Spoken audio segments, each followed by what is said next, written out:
Thanks, Alex. Hello, I'd like to welcome you all to our Lunch Cloud Travel Edition, our last session for Black History Month, even though we're going to celebrate all year round, where today we'll be looking at the four corners of Black excellence, Black history in DC by Quadrant. So please, Lou, take it away.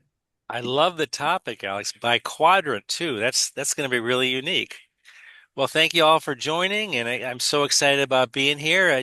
As Alex mentioned, he's putting together some great presentation for next week.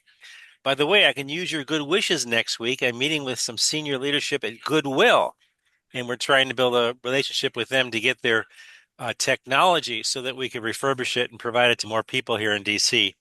So Thank you, Lou. all good intentions are welcome. All right, so let's talk about this today. We'll talk about Black history in Washington, D.C., of course, and Mm.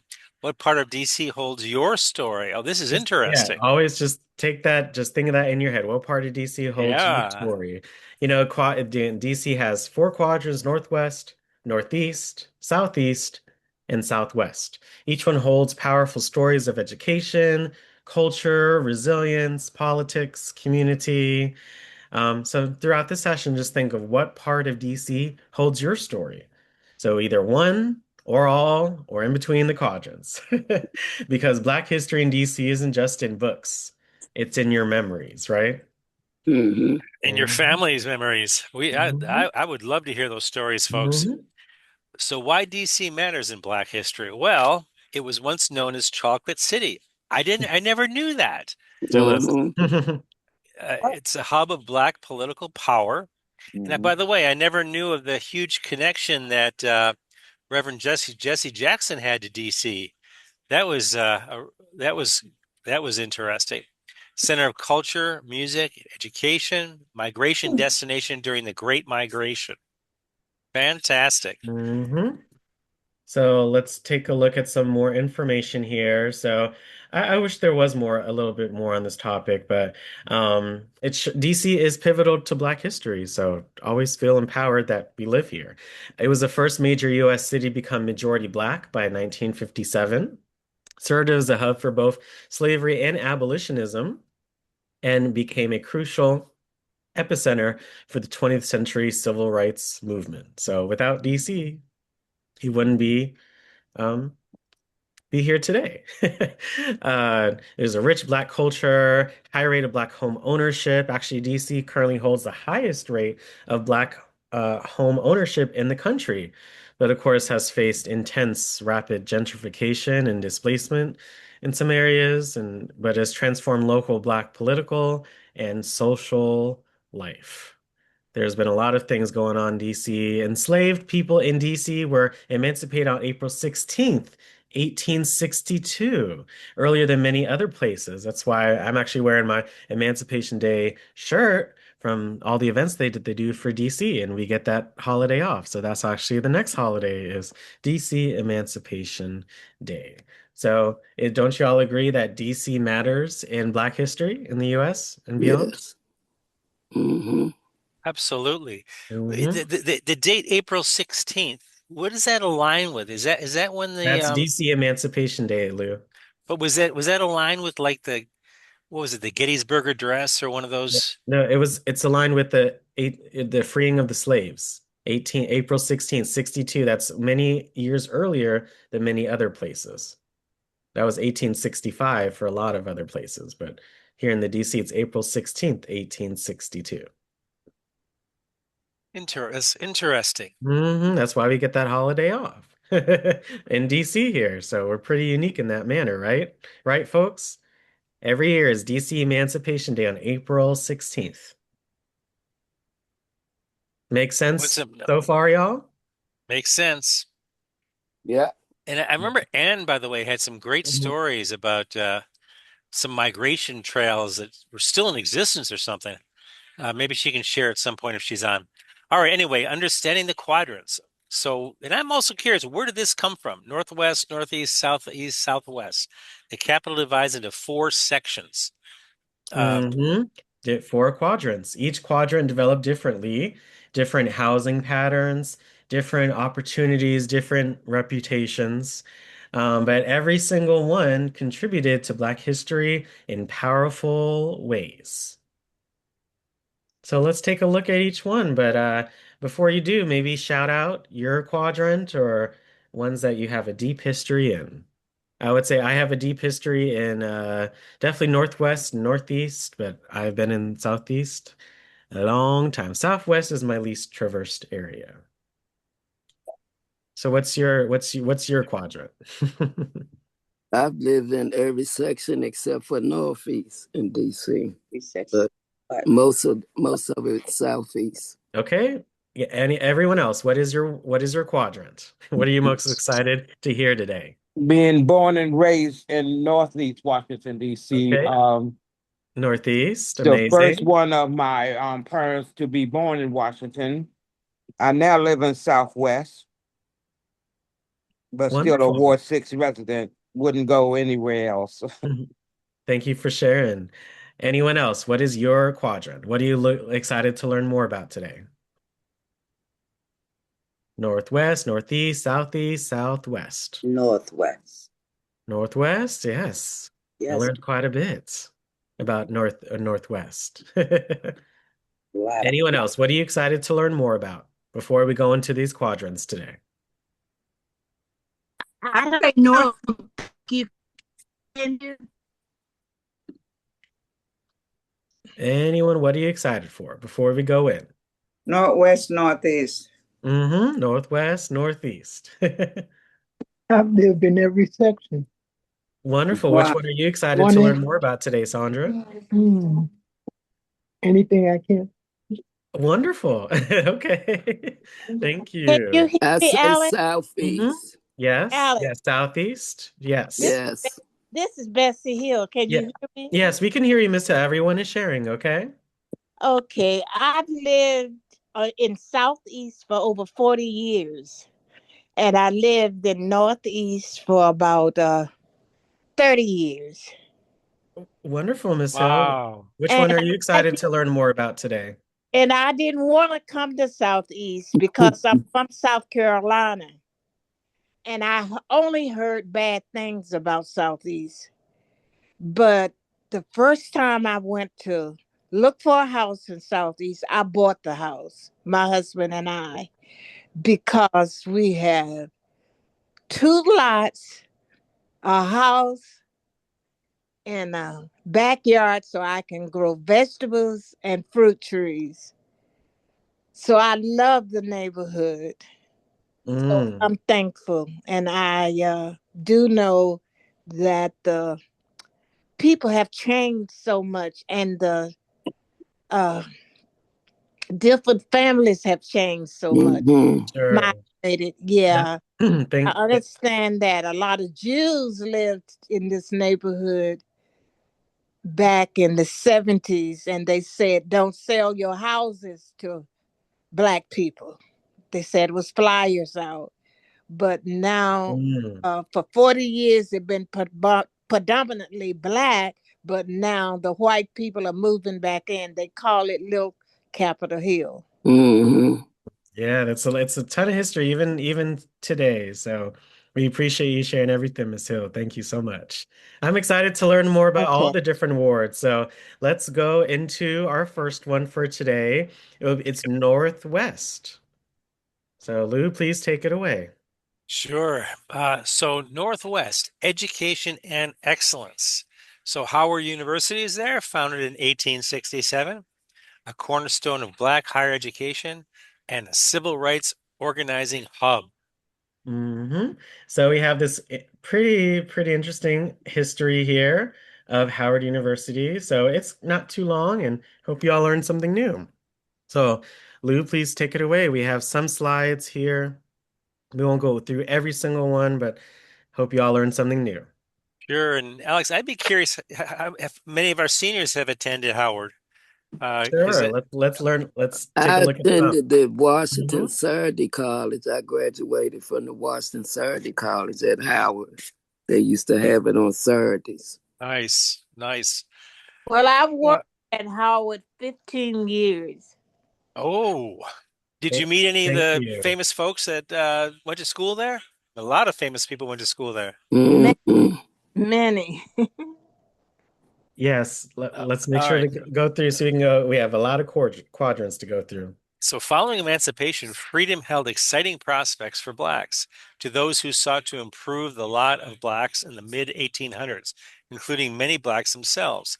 The ministry and teaching profession were primary fields of interest. Interesting. Influenced by this knowledge, 10 members of the First Congressional Society of Washington gathered on November 20th, 1866, and proposed the Howard Normal and Theological Institute for the Education of Teachers and Preachers. Wow, I have never knew that. The Me neither. primary the primary objective of the Howard Normal Theological Institute for the Education of Teachers and Preachers is to establish a leadership class that, in time, One who is would in help good health, determine the and future his age is well on his side. of the Negro in America. Let's keep our Fascinating. Kiwis in mind. Thank you so much. I mean, it actually did that. The university was named for General Olivier Otis Howard, the commissioner of the Freedmen's Bureau and one of the 10 founding society members. General Howard served as Howard's president from 1869 to 1874. Mm-hmm. In January 8th, 1867, the Board of Trustees voted to change the name to Howard University. On Yeah, March 2nd, 1867, during the last session of the 39th Congress, a charter was given to the university organizing the offices of Board of Trustees, President, Secretary, Treasurer, and Executive Committee. The charter specified the following departments: normal and preparatory, collegiate, theological, medical, law, and agriculture. So this is He was also part of the hmm Underground Railroad. really, Yes. wow. Some Depart. of them may not know, but General Howard was a what Caucasian. Yes. Oh, Yes, wow. we're gonna take a look at some of how it Very much began so. in a minute. So you're right on the money. Yeah, and you're always a dictionary of knowledge. Thanks for your Well, feedback. sometimes. Yeah. Um, March 2nd, 1867, normal and preparatory, collegiate, theological, medical, law, agriculture. 2024, arts and sciences, divinity, communications, medical, law, business, education, So looks like, and six more. versus 13 departments in just Mm-hmm. about 60 years. That's pretty cool. Mm-hmm. Yeah, going through from the beginning, Howard offered education to all blacks and whites, men and women. In spring 1867, five white females, daughters of two board members, enrolled in the normal and preparatory department. By 1867, the main building called University Building, a dorm, minor hall, a medical building, a hospital to be called the Freedman's Hospital, as well as the Mm-hmm. private residence of General Howard. And they have a bit about Howard Hall. It's the only original building remaining of the university. It's in the historical places. It was from a single frame building to several campuses to totaling 241 acres. So, can you believe that? Like that, how it started and what it become? He really had a mission, or they did. This was the main building back in the day, and So, this is Howard Hall. Yeah. oh my, look Yeah. at that. Howard Mm-hmm. Hall, this is the main Oh, building. wow. So the main building's gone now. And the Yeah, original yeah. building for the Freedmen's Hospital is still there too. Mm-hmm. Oh, Yeah. Yeah. Mordecai Johnson was the first black president. Yes, he And was. before there was eight schools, 1,700 students, 700,000 budget, no PhD. After him, there was 10 schools, 6,000 students, 8 million oh my budget, gosh. and they had PhD programs. Wow. Lots of good things. There has been a like 16, 18 presidents. This Dr. James Cheek, he lots of great things here as accomplishments with the hospital, the cancer center, the radio station, school of business, Mm-hmm. dentistry. That was pretty amazing. This is the law library today. Wow. It's pretty nice. And then this is the current president now since 2023. And Vincent. today, Mm-hmm. there are four campuses, approximately almost 13,000 enrolled, 12 schools, 120 areas of study, and over 1,400 faculty members. one of only 48 U.S. private doctoral research intensive universities, and produces more on-campus African American PhDs. Take a look at some notable alumni. Yeah, that's what I Franklin want to look at. Todd, Toni Morrison, Chadwick Boseman, Richard Smallwood, Kamala Harris, Lynn Whitfield. So Dr. LaFall. who on the call, who was surprised to see who graduated from Howard? I'm not, because I know most of those people. Andrew Young, Andrew Young. Yeah, anyone surprised by who graduated from Howard? Mm-mm. No. You all knew this? Everyone knew this on the call? No. No, I What are you didn't know it. surprised by? I didn't know that R.C. Davis was a graduate of Howard. Mhm. Mm-hmm. Get it. What? Oh, hope y'all learned a lot about Howard today. Oh, yeah. There are especially like nanotechnology labs, clinical skills. There's the largest collection of African art before the Smithsonian of Black art was built. Mm-hmm. Um, the meaning of the words on the seal, original models, equal rights and knowledge for all. The 1910 compromise was veritas and utilitas, truth and service. So that's a bit of history on Howard University. I hope you all have enjoyed. Yeah. Oh, that was good, Alex. Wow. Okay, so U Street, Black Broadway, home to jazz legends, thriving Black-owned businesses, Mm-hmm. Ben's Chili Bowl as a historic gathering place. U Street, Black Broadway. Y'all have heard that term before? Yes. Heard No, this reference to I U Street? haven't. Mm-hmm. Okay, awesome. I Great. haven't You heard. get to learn a lot. We'll see Duke Ellington was born right here in DC in its prime. U Street was full of life, style, and pride. Still is. Still is, Uh, right? It's amazing yeah, how Mm-hmm. jazz clubs, is it? theaters, Yeah. black-owned banks, Yeah. restaurants, tailor shops. There's a lot There of U used to be Street two history. theaters at Lincoln Theater. They have a So lot of It, things going on. let's take a short tour here of DC's Black Broadway. You may learn something new.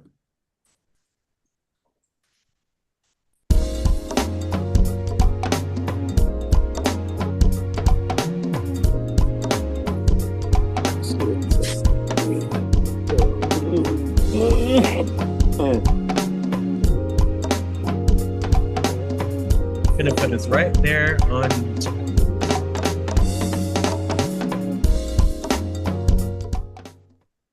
Well, I used to be an educator for civics and American history for a nonprofit here in the DC area. And I moved into museum education. The museum I worked at was about architecture, construction, engineering, urban planning. And I wanted to put both of those together, so I started my own company. Hey, good morning. Hey, welcome everyone. How are y'all doing today? Great, how are you? I'm Good. Sharifa. I'm Tim. Nice to meet you. Nice Larry. to meet you. Larry? Yes. Okay. Sydney, great to meet you. Yeah, thanks for joining me this morning for a walk through the neighborhood. I do like to start here with a Howard couple Theater. reasons. Yes, Howard Theater. But really the first reason is that busy road over there with all the cars on it. When they first created the District Look, that's Florida Avenue, right? of Columbia, that road was one of the first roads. Back then, it was not called Florida Avenue. It was called Boundary Road. You want to give me this in? Yeah. Do y'all remember that? Boundary Road? Nope. It was called Boundary Road before it was called Florida Avenue. Oh. It was the boundary between Washington County was on that side. Washington City was on this side. The city was divided into the Washington City and Washington County. I didn't know that. Come on. That's I get big my car news. now. Yeah. But it's on a You got to keep those mics in mind. Thank you so much. The tour is just sort of a 90-minute deep dive into this one part of this neighborhood's history, how it became known as Black Broadway, what happened during that time period, and then the final question is, can you still call it that? Is it still a thing? What's happening now in present day? Mostly everyone's from Washington, D.C., and mostly everyone is a jazz hero. Bottom left, Duke Ellington, a lot of people don't realize is from Washington, D.C. He was born in DuPont Circle. Billy Taylor with the red glasses, super long list of accomplishments. Jazz director of the Kennedy Center for a while. Shirley Horn in the Yellow, singer-songwriter, known for sneaking into all the jazz clubs when she was, 11 or 12 Y'all know who years Shirley old. Horn is? Nope. Shirley Horn. Ron Holloway with the saxophone, just multiple-time award-winning jazz artist. The woman in the green hat, Michelle Indegacello, attended Duke Ellington High School for the Arts. When she went to school, the last fellow on the right there, Davy Yarborough, up until just recently, was the director of jazz studies at Duke Ellington High School, and he just retired recently. In this alley, there's 100 plus years of musical history, all right? 110 plus. The built environment, which is to me all things that are human built, including the space in between buildings. After the people are gone, like that's what we have to tell stories. We have the buildings, and so all the tours are about people, but also about places. The name of the movie was School Days. School Days! Tour! This is probably the most heard go-go song of all time, in my opinion. The council declared that go-go is the official music of Washington, D.C. now. Yep, and happy 50 years to go-go music. I wanted to stop here because I want to mention a little bit about what happened in 1968. Dr. King Right. Did y'all see that T Street? was assassinated in April. And in a lot of cities, not just DC, a lot of cities, we had uprisings and revolts. This shows some of the damages that happened. You'll probably recognize at least one of the people, and I'll show this around.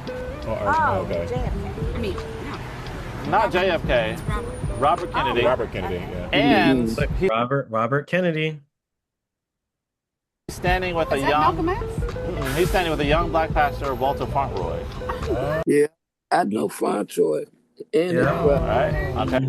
Okay. Now, one more time, I want you to look at Bobby and look at those pointy top buildings next to Bobby's head. Yeah. All right.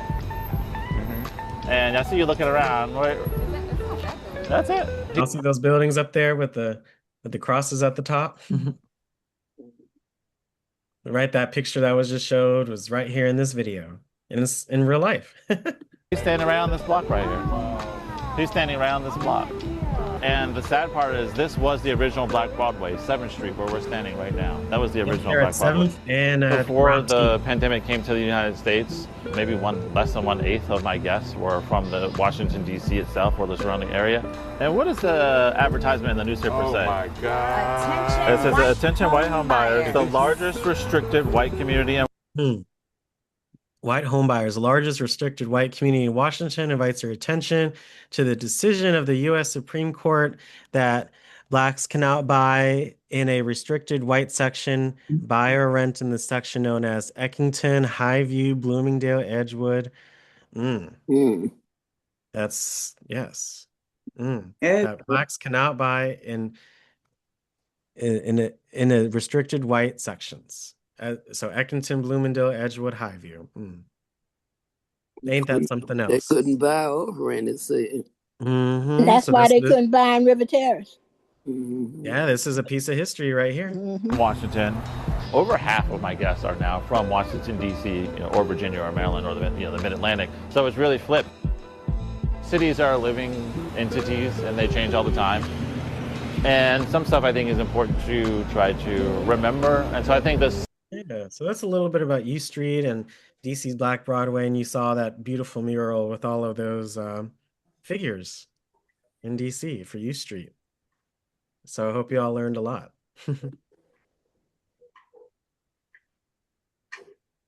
Great. Now, how about honoring the Black military legacy? Well, African American Civil War Memorial, the recognition of Black soldiers, and DC is a symbol of freedom and struggle.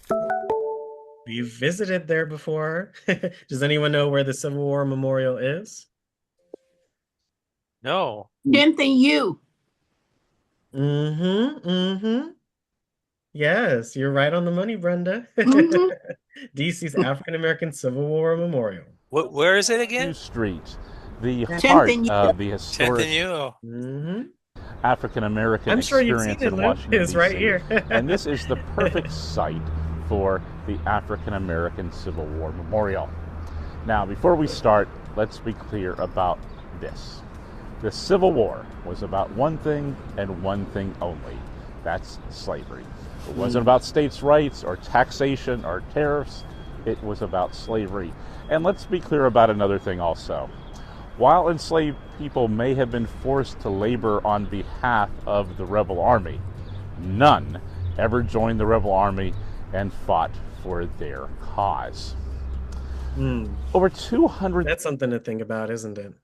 And at the end of the day, Civil War was about slavery, and when the blacks were in the war, they weren't fighting for their cause. They were fighting for and the other cause. So it was just really interesting to think about it in that manner. Interesting tidbit too, African Alex, American is soldiers. sorry. Interesting tidbit too, Alex. I was researching Emancipation Day, and it said that Lincoln freed the slaves in D.C. also as a test case to see the impact it would have on the whole Union. I didn't know that. They sure did. And sailors served in the Army and Navy during the Civil War. Their service is remembered here. They helped end the war and free over 4 million enslaved people. There were without the black soldiers in the Civil War, things may be different today. 175 regiments of United States colored troops. First recruited in 1863, they constituted around 1/10 of the Army. They fought valiantly and disproved the claims of African American inferiority and laid the groundwork for the fight for civil rights, voting rights, and freedom rights that continue to this day. On these walls are the names of 209,145 soldiers of the United States colored troops, 7,000 white officers, and about 2,100 Hispanic surnames. Look at all these names on the memorial. Isn't that amazing? Thank goodness. Even just this morning when we did the meditation, there are so many names in Black history that are lost. So it's amazing that we have these here. Hispanic surnames. Although their names are not listed here, this place also honors approximately 20,000 Civil War era sailors. The Navy was not segregated, so their names are harder to find. Ed Hamilton is the sculptor inscribed at the base. Civil War to civil rights and beyond. So come on down to U Street. Eat over at Ben's Chili Bowl. Check out the wonderful murals on the walls. But come over here to remember those who fought for their freedom and fought to free all of us from America's original sin. Isn't that a poignant memorial? Yep. Again, have you seen it before? Is this new? You're gonna check it out? What do y'all think of Northwest? Pretty interesting, correct? Yeah. Very interesting. Very I know nice. where it is because the building across the street is it houses the fire department. I don't know what rank or what they do there, but that used to be a school called Grimke, and I attended Grimke Elementary School. Wow. Oh my So gosh. I know where it is. Wow. Yes. Wonderful. I Thank you. used to go there too, Brenda. In Grimke. Grimke Elementary. Yep. But another thing Thank that you you. mentioned, excuse me, the Kennedy Playground and the farmers market. That's on O Street, 7 and Alex. Yeah. Yeah. There's so much to talk about. I wish we could have put more, but that sounds amazing too. Yeah, that Kennedy Playground, I think it's still there. And the farmers Amazing. market, they taking the market out, but they kept the frame of it where the giant Safeway is. Yeah. That was the O Street Market. Yeah, O Street Market. Yeah. Yeah. Compared to the Thank you again. So that was Northwest. So now let's move on over to Northeast. Alex, may I say one thing? Sure, Miss Hill. Thank you. Okay. They didn't put much emphasis on the Howard Theater. The Howard Theater was so popular that Yes. It sure was.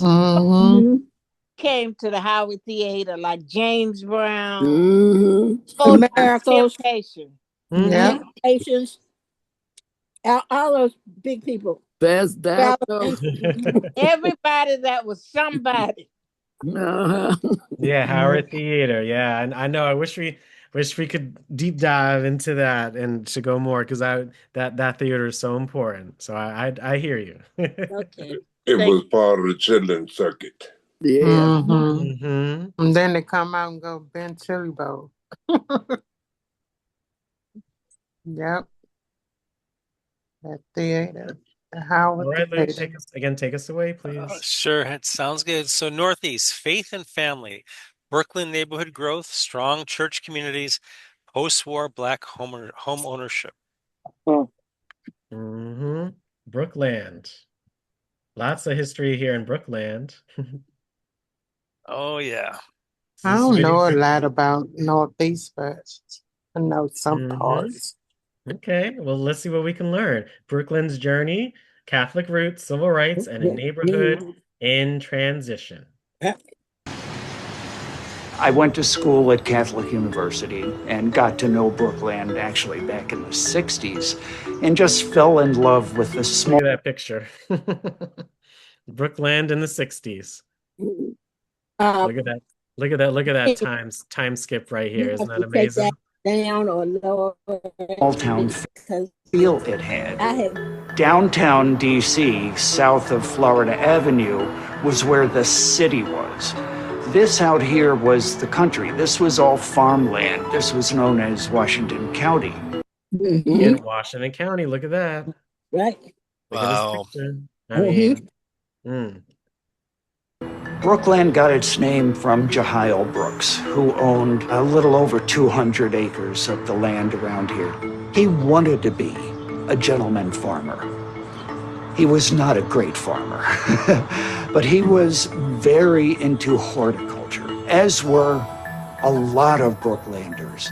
Didn't know that. A blast from the past. Yeah, horticulture. Yeah, look at these trees. I mean, Yeah. This place was known for its plantings and its roses.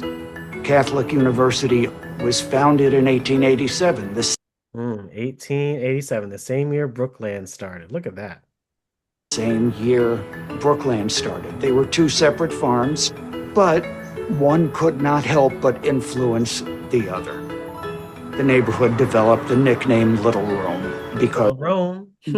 You all know that Brookland used to be called Little Rome? No. Yes. Yeah, that's cool. Didn't know that. Little Rome. there were just so many religious institutions. And during those early years, it was known as an Irish and Italian neighborhood. Irish and Italian. Brookland. Yeah, Catholic roots. That changed after 1948. The Supreme Court finally said covenants are no longer enforceable. So then a huge influx of African Americans came to live in Brookland, and by the 1960s, it was a majority Black neighborhood. I lived in the next neighborhood, Woodridge, and this neighborhood and Woodridge had covenants, so Blacks and Jews were not allowed to buy homes in the neighborhood. But the nice thing was a lot of the Catholic churches and the Catholic schools were integrated, and I got an excellent education. I'm standing by the school that I went to, St. Anthony Catholic. St. Anthony Catholic School. I'm the art teacher here, and this is my 29th year here. I graduated in 1971, and we had nuns as teachers, the Benedictine nuns. They were strict, but they gave us the best foundation. It's the same way here. We still have a good foundation for our kids here, and I'm still here.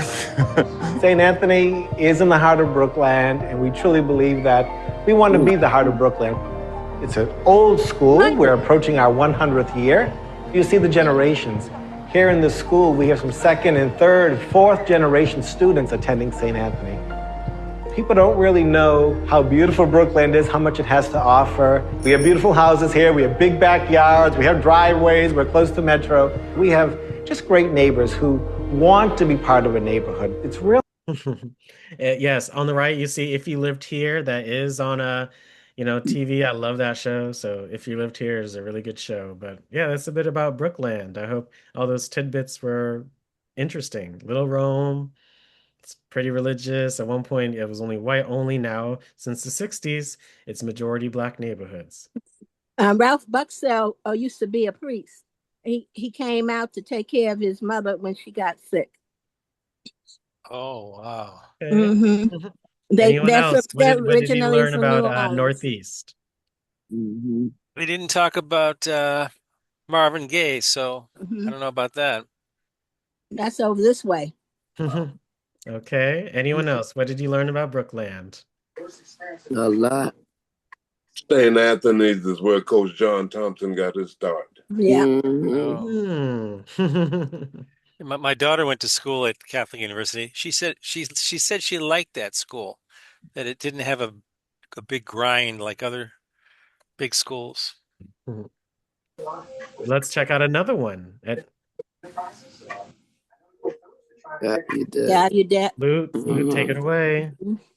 Sorry, got to get off mute. Yep, Gallaudet. What a famous place that is. Access to education, Black deaf community presence, Yes. education and inclusion. Yes. So I have this video right here. I think Black Gallaudet is like the leading school in the world, maybe for deaf students, isn't it? Yeah. Yes, it's become one of the leads. And here's the title. Gallaudet University holds graduation for 23 Black deaf students 70 years later. This was aired 2 years ago. We love this story, the emotional scene as 24 Black deaf students are finally honored with the high school diplomas that they were denied more than 70 years ago. ABC's Ike Ajachi joins us now with more from Washington. Good morning to you, Ike. Good morning, Gio. Gallaudet University said it was finally time to right a wrong that was committed over 7 decades ago, a day many thought would never come. Kenneth Miller. Inside this auditorium, you'll find something familiar. Caps, gowns, friends and family. It's graduation day. For Kenneth Miller, it's a day he says was once unrecognizable. This has really been just the only thing on my mind as of lately. It feels incredibly exciting. Today is a celebration honoring Black deaf children who have been oppressed in their educational experiences. So we are taking an injustice and turning it into justice.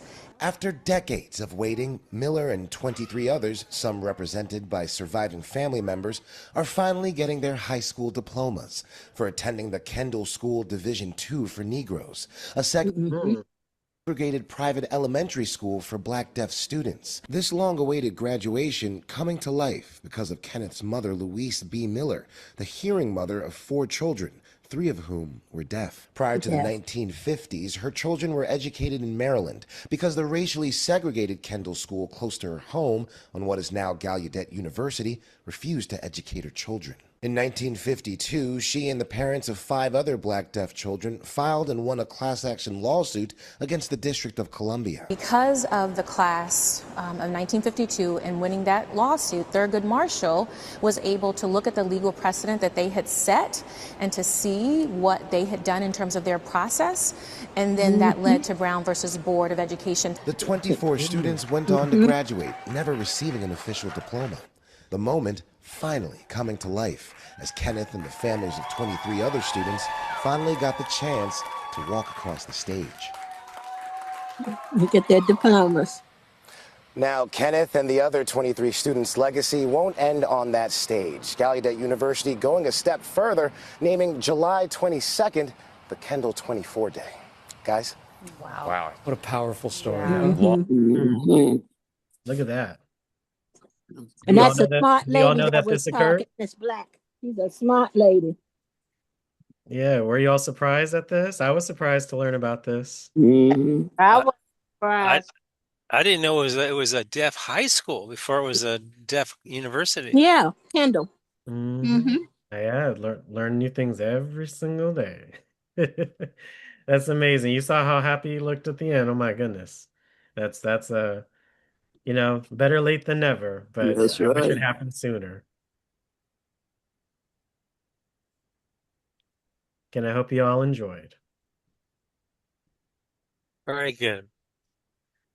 So how about Southeast now? Well, a legacy of leadership. Frederick Douglass National Historic Site, Anacostia community strength, and self-determination and ownership. Isn't Frederick Douglass? We've talked about him quite a bit together, haven't we? Yep. Yep. So again, this is America's 250th anniversary. So they took a look at his historic Cedar Hill home. So let's take a look. 50th in your hometown at the iconic Frederick Douglass home in the district. Stephanie Ramirez joins us now live from Southeast D.C. with a look at the ways you can celebrate one of America's founding fathers. Stephanie. Good morning, and a lot of folks, Marissa, really don't know that the home to the very important abolitionist Frederick Douglass is actually right here on Cedar Hill in Anacostia in Southeast D.C. So we have an expert to share what you need to know, because this is a very important place. We're going to be celebrating the country's 250th birthday. We have Angela Frola with us this morning with the National Park Service. She's a museum technician. Which division are you with the Park Service? Good morning. I am with National Capital Parks East. I am part of the Resource Management Division, and I am the museum technician here. Excellent. So one of the things you pointed out is that here Thank goodness for people like her to keep these stories alive.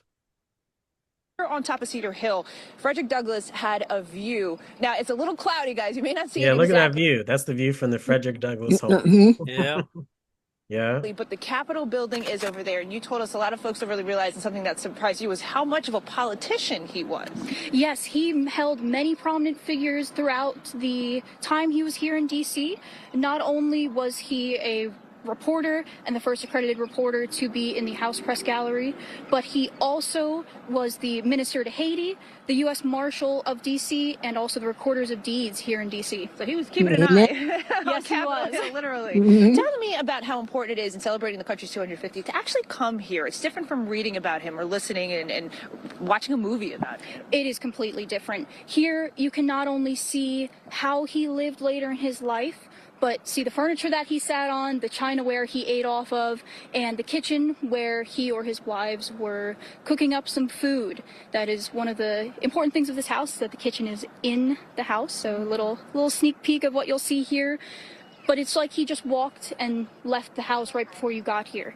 Everything is as it was when he lived here in the 1870s to 1890s, and when his wife lived here in the early 20th century. Angela, we can't wait for you to take us inside. Thank you for talking with us at this hour, guys. We're going to have more, again, taking you inside in the next hour as we celebrate the semi-quincentennial, is that how you say it? The 250th birthday. I'll send it back to you. All right, Steph, thanks so very much. Welcome in your hometown. So this week we are in Southeast D.C. at the Frederick Douglass Historical Site. Our Gwen Talbert is there to show us more. Hi, Gwen.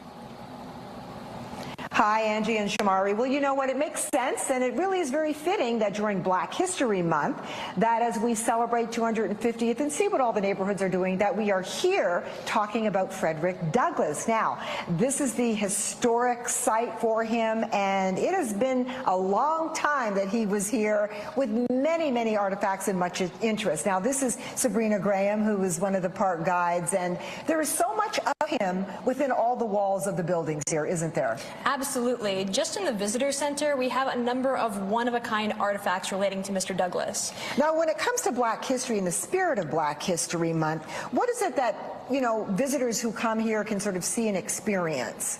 So you can see a bunch of stuff. We have Mr. Douglass's original death mask. He actually passed away in 1895, was a living legend during his time. What they used to do was, make a plaster cast of his face to preserve their appearance for the ages. So that's right over there. We also have a cane gifted to him by Abraham Lincoln's widow, Mary Todd Lincoln, belonging to former President Lincoln himself. Well, we have Isn't that interesting right there? Cane owned by Lincoln. some video we want to show our viewers, and there's more than one building on this property, of course, and there's the little small tiny one, and then there's the mansion besides the visitor center, right? Yes, the tiny one, that's called the Growlery. That's like his man cave. It's where he went to decompress, be alone, write some of his best writing, actually. And what can people see? Anyone been in that little area before? I have. Yeah. That's amazing. You if you haven't been there, you really need In to the go. mansion. Inside the mansion, we have 21 rooms of almost all original artifacts that were owned by Frederick Douglass and his family when they lived up here at Cedar Hill. And that's where he worked and he studied and met leaders. Exactly, where he not only worked and studied, but hosted his friends and family, lived his daily life, had croquet competitions out back. Look at that room. This is a human man just like you or me. And back here, at the mansion, as we see some of the items that are here, when people come in, what can they expect here? So it is pretty busy here, especially in February. So you'll want to make a reservation before you come. You can do that on recreation.gov. Sites open Tuesday through Saturday. And the best thing to do here is explore the grounds and take a mansion tour. All right, there you go. Back out here live now. You heard it. Make sure you make that reservation. Yep, Tuesday through Saturday, you can make a reservation to go to the Frederick Douglass Historic Home. Wow, it's amazing. It's amazing how much of his stuff is preserved. I was doing some research on that while I was playing. And apparently, it's called the Black Association Women's Club or something. Mm-hmm. Took it over after his wife passed. She was actually one of the founders, his wife, and they immediately restored it, or pretty close to immediately anyway, and it remained with the club all the way until it became a national park. So that's why all that stuff is preserved. It's remarkable that so much of his stuff is still there. And his other house was on Pennsylvania Avenue, Southeast. Wow. That's where he lived first.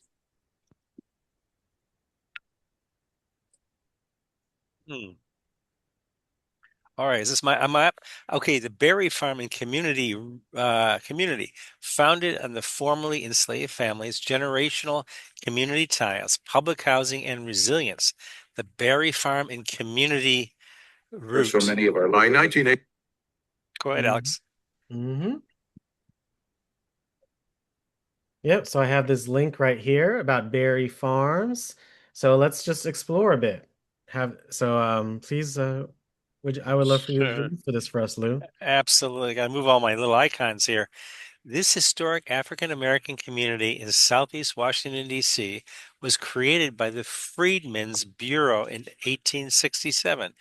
It served as a home for refugees who fled slavery during the Civil War.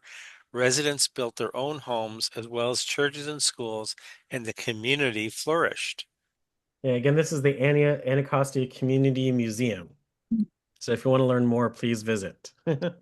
Community members played important roles in the struggles for women's suffrage, civil rights, welfare rights, and many other causes. Over the years, a series of actions by the locals and federal government, as well as private developers, demolished the neighborhood and displaced its residents. The character of the community changed and its identity was absorbed by the larger Anacostia neighborhood. Today, it has all but disappeared. They have quite a bit of information, like people and places.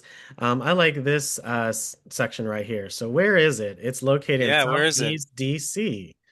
So it's bordered by the Anacostia River and Joint Base Anacostia Bowling to the west. The So, neighborhood of the Anacostia is to the north. The neighborhoods of Fort Stanton and Buena Vista to the east, and St. Elizabeth's Hospital to the south. So this is where Berry Farms is, where that red dot is at. I was raised over there. That's where my babysitter was. That's the first school I went to was Berry. wow. Berry Farms. Yes, Is- ma'am. Isn't there So the originals inhabitants were the Nacotchtank. I learned a lot about this in DC history, who lived in villages and towns along what is today known as the Anacostia River. In fact, the word Anacostia is a corruption of the word Nacotchtank. So Anacostia is Oh based my off of gosh. a Native American, tribe name. European explorers first came into contact with them in the early 1600s. At that point, the villages stretched from Giesboro Point, today within the Joint Base, to a place near Bladensburg, Maryland. By the end of the 1600s, they had lost most of their land and were forced to move away from the shores of the river. Lou, please take it away. Sure. The name Berry Farm comes from the Berry family, who owned much of the land in the area. From the early 1800s to the 1860s, the Berry family also owned enslaved people who worked on their farm. After the Civil War, the area was resettled as an African American community. Many residents were uncomfortable with the name Berry Farm because of its association with slavery. In 1873, residents succeeded in getting an act passed to change the neighborhood's name to Hillsdale for the many hills and dales in the area. However, the new name was not officially adopted and never appeared on official maps of the area. Yeah, yeah. It's still used in some cases, but it's not the official name for it's still Berry Farm. But did you all know that it came from the Berry family? No. Yeah, I mean, names, they're very powerful. Why was this neighborhood created? So again, 1867, it was for African American refugees who had fled slavery during the Civil War, and they occupied makeshift housing in DC. White landowners wanted them to be evicted, and white residents didn't want them in their neighborhoods. So again, just looking at these pictures. During the Civil War, between 40 and 50,000 African American refugees fled to DC. Many settled first on the streets and later in temporary housing built from discarded materials. Wow. Can you believe that? Yeah, I didn't know about Look that. at this picture. I mean, we're like, again, this more we had a Black History Month theme for our talk show, and just the names and the people that came before us. These are some of the unnamed people that because of what they did allows us to live in the DC as we do today. But you can almost imagine that something like that would have had to have happened, wouldn't you? If people were given their freedom and they didn't own anything at the time, and they had to start from something.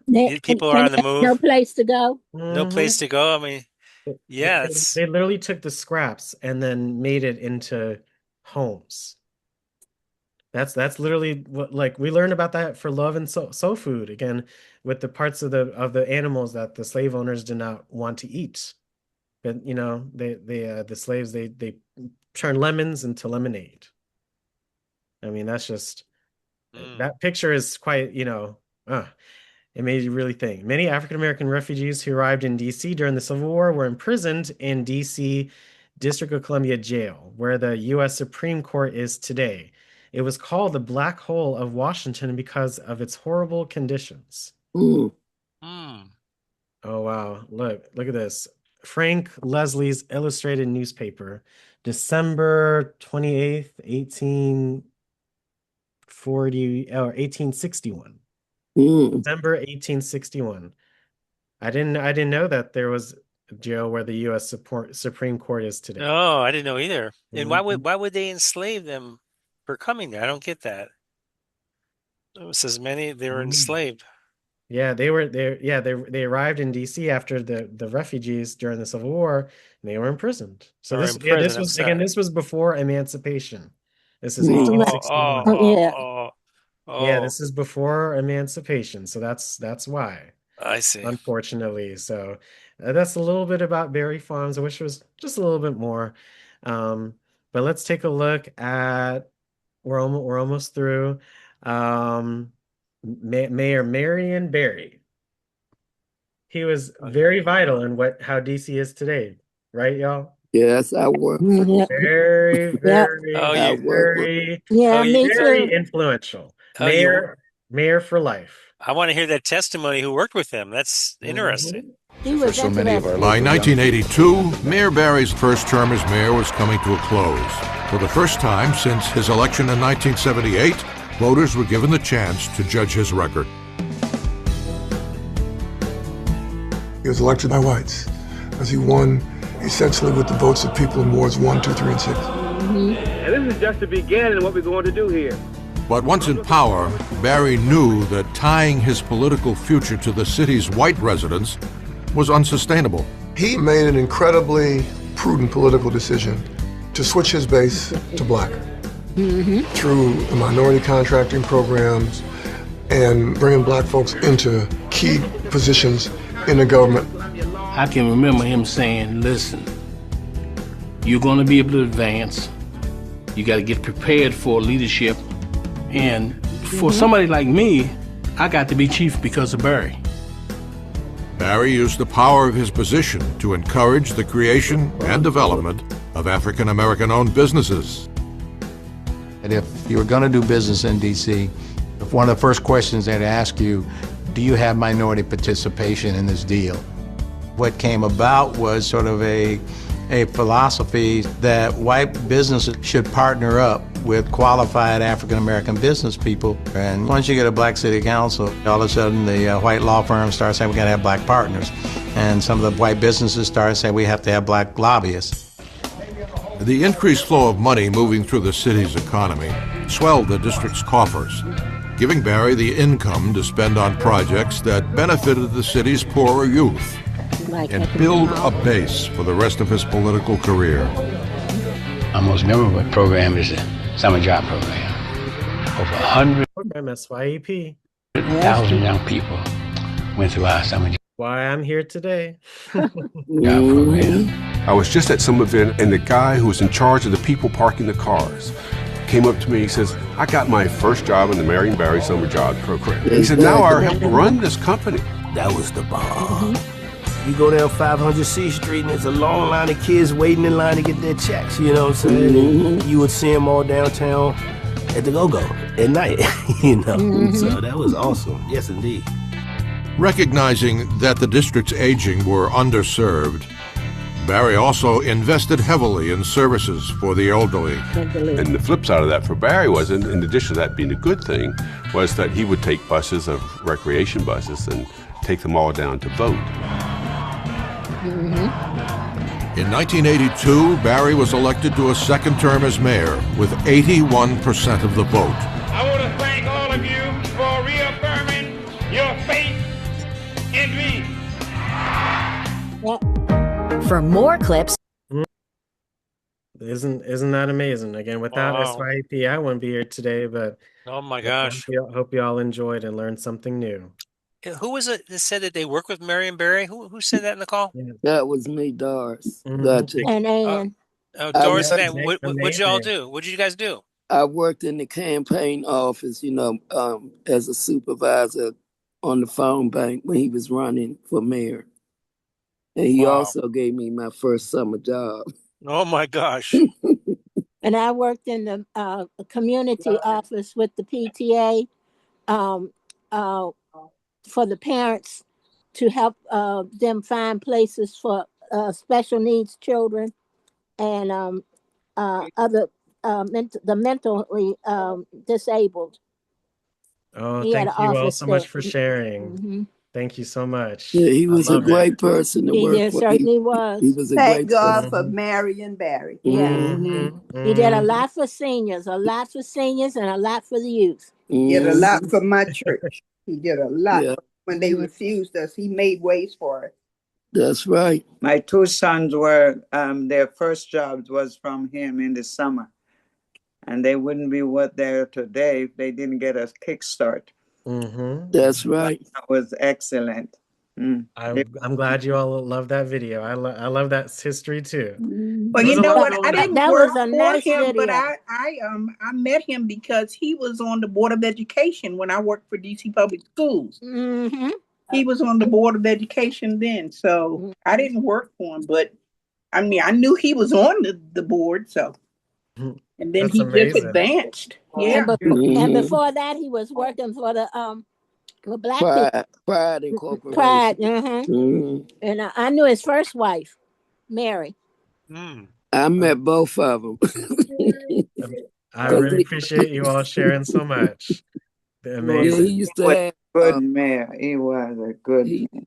He had cookouts and stuff at their home, Oh when the my people gosh. that worked there. So Wow. I got to meet Cora and all of them. Yeah. Well, I knew Effie better than I knew Cora.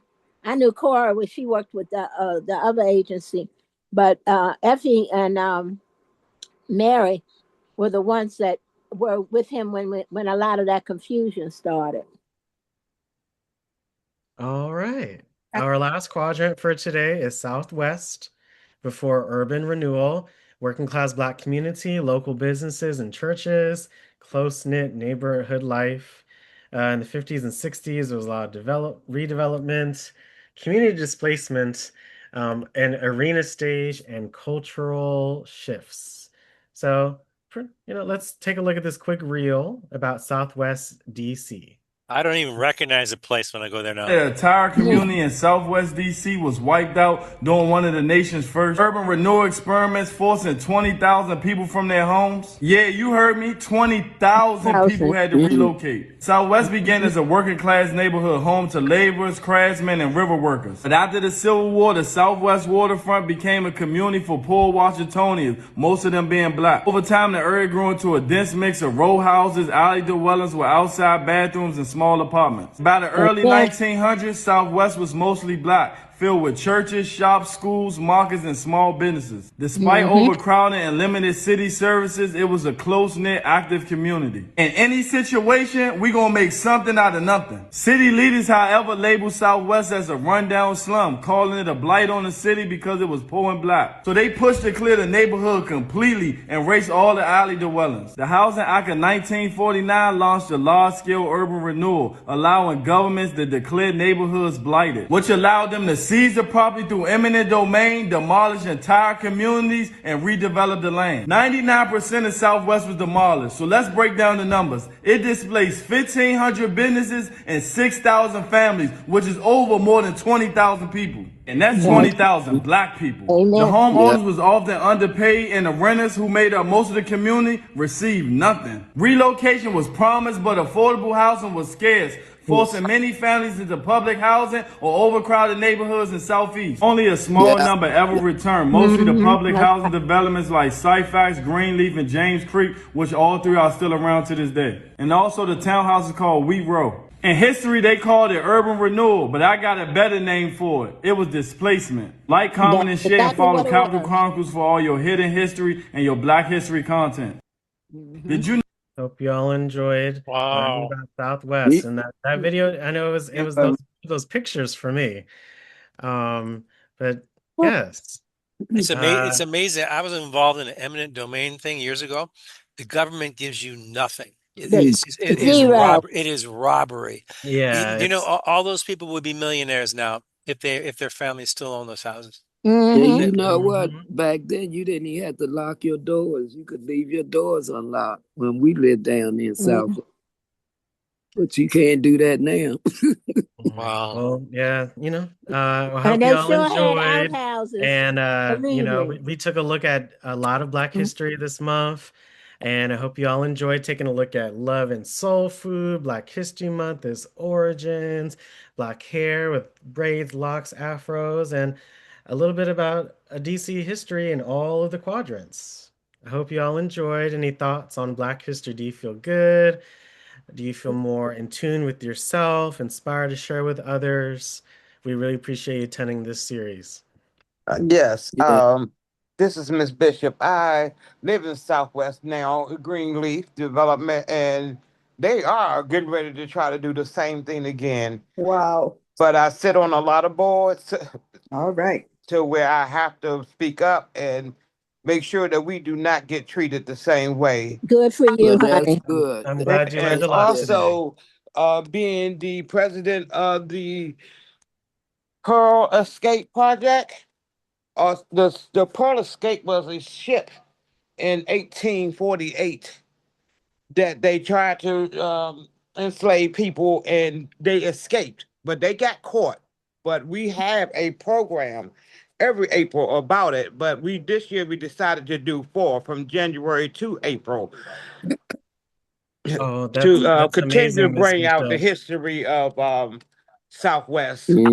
Yes, and we need more. It's hard to find. It's hard to find information.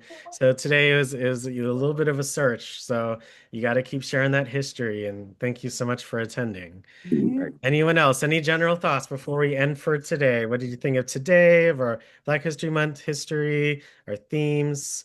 Any thoughts? Well, Alex, you did an amazing job with this whole thing, and this was the grand finale here. This is an amazing presentation. All these presentations, you did such a great job. I mean, thank you. I remember Thank you too, Alex. I You brought out appreciate a lot that. of history, that a lot of us don't know, and some of us that do that didn't know a whole lot more. So Mm-hmm. I appreciate it, and thank you very much. You too, Lou. Yes. I remember when we used to Yes, live thank there. you. We My used to pleasure. have the ice man come around and the cold man. Uh-huh. Thank you. Yes. We got there. Yes. Any other last thoughts? Did you enjoy? No. You feel good? You feel Yeah, we can. inspired?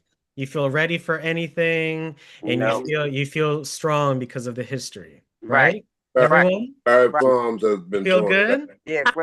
I'm Bessie Hill, and You all feel good? I feel a little bit concerned because I know that we got to be ready for change.